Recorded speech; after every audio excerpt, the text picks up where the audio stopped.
hariho ibintu bibiri bishobora kuturuhisha kandi bikatubera nk'umuzigo. Icaha kirashobora kuturuhisha kandi kikaturemera.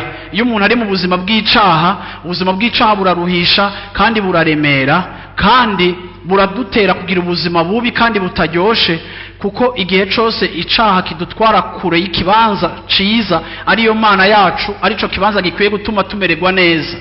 Ikindi kintu kigira kabiri gishobora gutuma ubuzima bwacu buremerwa, duhora turemerwa bivanye effectivement n'urugendo rwacu, ibyo turiko turacamo, ibyo duhangana navyo, tukaremerwa kuko umuntu wese ariko aratambuka canke ariko arirukanka agomba gushika ahantu akaruha akaremerwa. Ariko Bibiliya ikatubwira ngo nimuze abarushe n'abaremerewe. Hariho invitation spéciale ku muntu wese arushe n'uremerewe. Ntukwiye kuza imbere ya Yesu nk'uko uza imbere y'abarundi, kuko iyo uje imbere ya Yesu ugomba kuza imbere ya Yesu umwemerera kandi uheyariza eta yawe.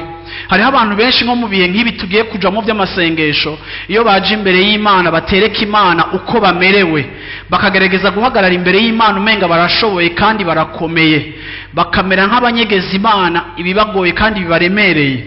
Ugaca usanga ivyo birafekinga canke birafosa amasengesho yacu, kuko tugerageza guparesa imbere y'Imana uko tutari, bikaba bitumye ata sincerité tugira imbere y'iyo Mana, kandi ariyo Mana itwemerera kandi dutumira, kandi kuva kera ikonsidera yuko ubuzima bwacu bushobora kuya gute, bushobora kuruha.